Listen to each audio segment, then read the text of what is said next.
ചിലവാക്കിയ സമയത്തിൻ്റെയും നഷ്ടമായ ആരോഗ്യത്തിൻ്റെയും കണക്കെടുപ്പാണ് വാർദ്ധക്യം എന്ന് നാം പറഞ്ഞു കേട്ടിട്ടുണ്ട്. തൻ്റെ വയസ്സിനെ തോൽപ്പിച്ച് ഈ ലോകത്ത് ചരിത്രം സൃഷ്ടിച്ച ഒരു വ്യക്തിയെ പറ്റിയാണ് നാം ഇന്ന് പരിചയപ്പെടാൻ പോകുന്നത്. Hello friends, you are watching thinking കാരിയോപ്പ്. തിങ്കിങ് കാരിയോപ്പിൻ്റെ പുതിയൊരു എപ്പിസോഡിലേക്ക് എല്ലാവർക്കും സ്വാഗതം. അതെ, തൻ്റെ 65-ാമത്തെ വയസ്സ് താൻ ഈ ലോകത്ത് ഒന്നും നേടിയിട്ടില്ല, എല്ലാം പരാജയം മാത്രമാണ്, താൻ ഈ ലോകത്തിൽ ജീവിച്ചിട്ട് ഇനി കാര്യവുമില്ല എന്ന് ചിന്തിച്ച് തൻ്റെ 65-ാമത്തെ വയസ്സിൽ ആത്മഹത്യയ്ക്ക് ഒരുങ്ങുന്ന ഒരു മനുഷ്യനെ പറ്റിയാണ് നമ്മളിന്ന് പറയാൻ പോകുന്നത്. പിൽക്കാലത്ത് തൻ്റെ ആത്മവിശ്വാസം കൊണ്ട് മാത്രം ലോക സമ്പന്നന്മാരുടെ പട്ടികയിൽ തന്നെ ഇടം പിടിച്ച് തൻ്റെ 90-ാമത്തെ വയസ്സിൽ നിദ്ര പ്രാപിച്ച നമ്മുടെ സ്വന്തം കേണൽ സാൻഡേഴ്സിനെ പറ്റിയാണ് നമ്മളിന്ന് പറയുന്നത്. കേണൽ സാൻഡേഴ്സ് എന്ന് പറഞ്ഞാൽ ചിലവർക്കെങ്കിലും മനസ്സിലായി കാണത്തില്ല. നമ്മുടെ സ്വന്തം KFC, കെൻഡക്കി ഫ്രൈഡ് ചിക്കൻ, KFCയുടെ ഫൗണ്ടറായ കേണൽ ഹാർലൻ ഡേവിഡ് സാൻഡേഴ്സ്.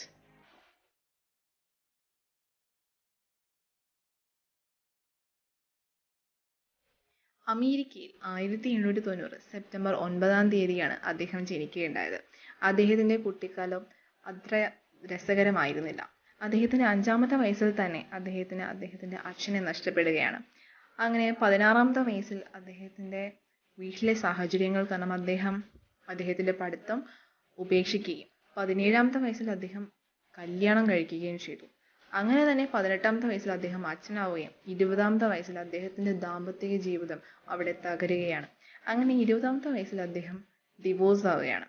പല തരത്തിലുള്ള ജോലികൾ അദ്ദേഹം ആ ഒരു സമയത്ത് ചെയ്തു പോയിരുന്നു. 2 വർഷം റെയിൽവേയിൽ കൽക്കരി ഇടുന്ന ആളായിട്ട് ജോലി ചെയ്തു. അവിടെ നിന്ന് വീണ്ടും അമേരിക്കൻ ആർമിയിൽ വന്നു ചേർന്നു. അവിടെയും അദ്ദേഹം സ്ഥിരമായി നിന്നില്ല. അതിനുശേഷം അങ്ങനെ ഓരോ ജോലികളിലേക്ക് പോയി. അവസാനം അദ്ദേഹം ഒരു ഹോട്ടലിലെ ക്ലീനർ, അല്ലെങ്കിൽ അവിടെയുള്ള നമ്മുടെ തൂപ്പുകാരൻ എന്നൊക്കെ പറയുന്ന പോലെ ക്ലീനർ എന്ന് പറയുന്ന ഒരു ജോലി അദ്ദേഹത്തിന് കിട്ടുകയുണ്ടായി.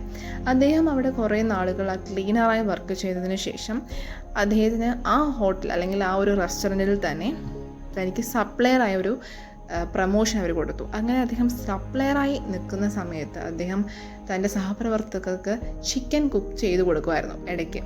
അങ്ങനെ കുക്ക് ചെയ്ത് കൊടുക്കുമ്പോൾ സഹപ്രവർത്തകർ പറയും, നല്ല ചിക്കനാണ്, നീ നല്ല വെറൈറ്റി ആയിട്ടാണ് ചെയ്യുന്നതൊക്കെ. അങ്ങനെ അദ്ദേഹത്തിൻ്റെ 65-ാമത്തെ വയസ്സിൽ തനിക്ക് ആ റെസ്റ്റോറൻറ്റ് അല്ലെങ്കിൽ ആ ഹോട്ടലിൽ നിന്നും റിട്ടയർമെൻ്റ് ആവുകയാണ്. നമുക്ക് പെട്ടെന്നൊരു റിട്ടയർമെൻ്റ് എന്ന് പറയാൻ പറ്റില്ല. കാരണം ആ ഹോട്ടലുകാർക്ക് അതായത് സാൻഡേഴ്സൺ ഒരു ഭാരമായി മാറുമോ എന്ന് വിചാരിച്ച ഹോട്ടലുകാർ പറഞ്ഞു വിടുന്നതാണ്. അങ്ങനെ റിട്ടയർമെൻ്റ് ആവുകയാണ്. അങ്ങനെ തൻ്റെ 65-ാമത്തെ വയസ്സിൽ അങ്ങനെ അദ്ദേഹം ആ ജോലിയിൽ നിന്ന് വിരമിക്കുകയാണ്. അപ്പോൾ ഗവൺമെൻറ് സോഷ്യൽ സെക്യൂരിറ്റി എന്ന് പറയുന്ന ഒരു ഫണ്ട് അദ്ദേഹത്തിന് കിട്ടുന്നു. അതായത് എല്ലാ പെൻഷൻ ആകുന്ന ആൾക്കാർക്ക്, റിട്ടയർ ആകുന്ന ആൾക്കാർക്ക് ഗവൺമെൻറ് കൊടുക്കുന്ന ഒരു എമൗണ്ടാണ്. അതായത് അദ്ദേഹത്തിൻ്റെ കയ്യിൽ അന്ന് $99 മാത്രമേ ഉണ്ടായിരുന്നുള്ളൂ. അങ്ങനെ അദ്ദേഹം ആ ഒരു കാശും ഉള്ളപ്പോൾ ആ ഒരു കാശും വെച്ച് അദ്ദേഹം ഇങ്ങനെ അവിടെ റിട്ടയർമെൻറ്റായി വരുന്ന സമയത്ത് അദ്ദേഹം ചിന്തിക്കുകയാണ്, താൻ ഈ ലോകത്ത് ഒന്നും നേടിയിട്ടില്ല, താൻ ഫുൾ പരാജയം മാത്രമാണ് ഈ ലോകത്ത് താൻ നേരിട്ടിട്ടുള്ളത്. അങ്ങനെ അദ്ദേഹം ആത്മഹത്യയ്ക്ക് ഒരുങ്ങുകയാണ്. അങ്ങനെ ഒരു മരച്ചുവടിൽ അദ്ദേഹം പോയിരിക്കുവാണ്. അദ്ദേഹത്തിന് ആത്മഹത്യ ചെയ്യാൻ ഉള്ള ധൈര്യം ഉണ്ടായില്ല. അങ്ങനെ അദ്ദേഹം ഒരു മരച്ചുവട്ടിൽ പോയിരുന്ന് അദ്ദേഹത്തിൻ്റെ മുൻകാലങ്ങൾ അദ്ദേഹം ഇങ്ങനെ ഓർത്തെടുക്കുമ്പോൾ അദ്ദേഹം എല്ലാം ആലോചിച്ചപ്പോൾ ഓരോന്നും പരാജയം മാത്രമാണ് തൻ്റെ ജീവിതത്തിൽ ഉണ്ടായത് എന്ന് കരുതി. അങ്ങനെ അദ്ദേഹം ഓർത്തെടുക്കുന്ന സമയത്താണ് തൻ്റെ റെസ്റ്റോറൻറ്റിൽ സപ്ലയറായി നിൽക്കുന്ന സമയത്ത് അദ്ദേഹം ഉണ്ടാക്കിയ ചിക്കനുകൾ തൻ്റെ സഹപ്രവർത്തകർ നല്ലതാണ് എന്നൊരു അപ്രീസിയേഷൻ കിട്ടിയ ഒരു കാര്യം അത് മാത്രമാണെന്ന് അദ്ദേഹം തിരിച്ചു പറഞ്ഞു. അപ്പോഴദ്ദേഹത്തിന് മനസ്സിലായി തൻ്റെ പാഷൻ അതല്ല, തൻ്റെ ഒരു പാഷൻ എന്ന് പറയുന്നത് തന്നെ ഒരു ചിക്കൻ, ആ ഒരു വിഭവം പല രീതിയിൽ അദ്ദേഹം വെക്കുമ്പോൾ അത് മറ്റുള്ളവർക്ക് ഇഷ്ടപ്പെടുന്നുണ്ട്. അങ്ങനെയൊക്കെ തോന്നിയപ്പോൾ അദ്ദേഹത്തിന് ഒരു അപ്രീസിയേഷൻ കിട്ടിയ ഒരു കാര്യം അതാണ്. അങ്ങനെ അദ്ദേഹം അദ്ദേഹത്തിൻ്റെ പാഷൻ അതാണെന്ന് അദ്ദേഹം തിരിച്ചറിയുകയും തൻ്റെ കയ്യിലുണ്ടായിരുന്ന ആ $99 വെച്ച് അദ്ദേഹം ചിക്കൻ മേടിച്ച് അദ്ദേഹം ഫ്രൈ ചെയ്ത് ഒരു ചെറിയൊരു തട്ടുകട ഉണ്ടാക്കുകയും ചെയ്തു. അവിടെ പക്ഷേ ആ ഒരു തട്ടുകട വെച്ചിട്ടും അദ്ദേഹത്തിന് രക്ഷപ്പെടാൻ പറ്റില്ല. കാരണം അധികം ഉള്ള ഒരു വിജയം അതിനുണ്ടായില്ല. അങ്ങനെ അത് ഫെയിലായിപ്പോയി. പക്ഷേ അദ്ദേഹം തോറ്റു കൊടുക്കാൻ സന്നദ്ധനായിരുന്നില്ല. കാരണം അദ്ദേഹത്തിനൊരു ആത്മവിശ്വാസം ഉണ്ടായിരുന്നു. തൻ്റെ ചിക്കൻ അത് എന്തായാലും ആർക്കും ഇഷ്ടപ്പെടാതിരിക്കില്ല. അങ്ങനെ അദ്ദേഹം ചിക്കൻ അദ്ദേഹം തന്നെ ഉണ്ടാക്കിയിട്ട് ഓരോ വീടുകളിൽ, അമേരിക്കയിലെ ഓരോ വീടുകളിലും അദ്ദേഹം കൊണ്ടു കൊടുക്കാൻ തുടങ്ങി. അന്നത്തെ കാലത്ത് അമേരിക്കയിൽ ഇങ്ങനെ ചിക്കൻ വീടുകളിൽ കൊടുക്കുമ്പോൾ അത്ര ഹൈജീൻ അല്ല എന്നാണ് അവർ വിചാരിച്ചത്. അങ്ങനെ അതും അധികം സക്സസ് ആയില്ല, ഫെയിലാണ്. പക്ഷേ അദ്ദേഹത്തിന് വീണ്ടും ആത്മവിശ്വാസം കൊടുത്തത് എന്തെന്ന് പറഞ്ഞു കഴിഞ്ഞാൽ, ആദ്യമായി ചിക്കൻ വാങ്ങുന്ന ആൾക്കാർ വീണ്ടും സാൻഡേഴ്സിനെ തേടി വന്ന് ചിക്കൻ മേടിക്കുമായിരുന്നു.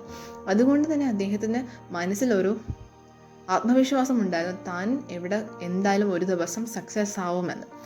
അങ്ങനെ അദ്ദേഹം വീണ്ടും അദ്ദേഹം ചെയ്യുന്ന പ്രയത്നം എന്ന് പറഞ്ഞു കഴിഞ്ഞാൽ, ഓരോ റെസ്റ്റോറൻറ്റുകളും ചെന്ന് അദ്ദേഹത്തിൻ്റെ ചിക്കൻ അവിടെ വിൽക്കാൻ വെക്കുമോ എന്ന് ചോദിക്കാനായിരുന്നു. അപ്പോഴത്തേക്കും തൻ്റെ കയ്യിലുണ്ടായിരുന്ന കാശുകൾ ഏകദേശം അദ്ദേഹത്തിൻ്റെ കയ്യിൽ നിന്ന് തീർന്നു തുടങ്ങിയിരുന്നു. അങ്ങനെ ഒരു $85 അദ്ദേഹം തൻ്റെ സഹപാഠികളിൽ നിന്നുമൊക്കെ അദ്ദേഹം കടം വാങ്ങുകയാണ്. ആ $85 വെച്ച് അദ്ദേഹം ഓരോ റെസ്റ്റോറൻറ്റുകളിൽ കയറി ഇറങ്ങുകയാണ്.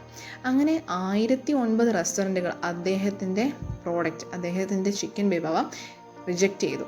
പക്ഷേ അടുത്തൊരു റെസ്റ്റോറൻറ്റ് അദ്ദേഹത്തിൻ്റെ പ്രോഡക്റ്റ് എടുക്കാമെന്ന് അവർ സമ്മതിച്ചു. പക്ഷെ കുറച്ച് നിബന്ധനകൾ, ഒരു കണ്ടീഷൻസൊക്കെ വെച്ചിട്ട് അവർ എടുക്കാമെന്ന് പറഞ്ഞു. അങ്ങനെയാണ് അവർ പറഞ്ഞ ഒരു കണ്ടീഷനാണ്, നമ്മൾ ഈ ചിക്കൻ എടുത്തുകൊള്ളാം, പക്ഷേ ഇത് ഇവിടുന്ന് വിറ്റ് പോകുമ്പം എത്ര ചിക്കൻ വിറ്റ് പോകുമോ അതിനുള്ള കാശ് മാത്രമേ ഞങ്ങൾ തരത്തുള്ളൂ, ബാക്കി നിങ്ങൾ കൊണ്ടുപോകണം. അപ്പം ആ ഒരു എഗ്രിമെൻറ്റിൽ അദ്ദേഹം ഉറപ്പ് കൊടുത്തു. അങ്ങനെ അദ്ദേഹത്തിൻ്റെ ചിക്കൻ അവിടെ വിൽക്കാൻ വെച്ചു. അങ്ങനെ വിൽക്കാൻ വെച്ചപ്പം അദ്ദേഹം വിറ്റ് കഴിഞ്ഞതിനുള്ള ശേഷമുള്ള ചിക്കൻ അവിടെ വന്ന് എടുക്കുകയും ആ കാശ് മേടിച്ച് തൻ്റെ ബാക്ക് യാർഡിൽ കൊണ്ടുപോയി തൻ്റെ ബാലൻസ് വന്ന ചിക്കൻ അദ്ദേഹം ബാക്ക് യാർഡിൽ കൊണ്ട് കുഴിച്ചിടുമായിരുന്നു. അങ്ങനെ കുറേ നാളുകൾ ഇങ്ങനെ കടന്നു പോയപ്പോൾ തൻ്റെ ബാലൻസ് വരുന്ന ചിക്കൻ്റെ എമൗണ്ട് കുറഞ്ഞു വന്നു. അങ്ങനെ തൻ്റെ ചിക്കൻ ഒരുപാട് പേരിലേക്ക് വീണ്ടും അതായത് വാങ്ങിയവർ തന്നെ വീണ്ടും വാങ്ങുന്നതായിട്ട് തനിക്ക് മനസ്സിലാവുകയും അങ്ങനെ അദ്ദേഹത്തിൻ്റെ ചിക്കൻ ഒരുപാട് ഡിമാൻഡായിരുന്നു. വേറെ റെസ്റ്റോറൻറ്റ്സുകാർ അദ്ദേഹത്തിൻ്റെ ചിക്കനെ ഓർഡർ കൊടുക്കുകയും ചെയ്തു. അങ്ങനെ അദ്ദേഹം കെൻഡക്കി എന്ന് പറയുന്ന സ്ഥലം ആസ്ഥാനമാക്കി അദ്ദേഹം തന്നെ ഒരു റെസ്റ്റോറൻറ്റ് ഓപ്പൺ ആക്കുകയാണ്. അതുകൊണ്ട് തന്നെ അദ്ദേഹത്തിൻ്റെ ചിക്കൻ ഒരു സ്പെഷ്യൽ ചിക്കൻ എന്നാണ് ആദ്യം എല്ലാവരും പറഞ്ഞത്. ആ ഒരു ചിക്കനെ തന്നെ കെൻഡക്കി ആസ്ഥാനമാക്കി അദ്ദേഹം പേരിടുകയാണ്, കെൻഡക്കി ഫ്രൈഡ് ചിക്കൻ. അങ്ങനെയാണ് KFC എന്ന് പറയുന്ന ഒരു സ്ഥാപനം ഇന്ന്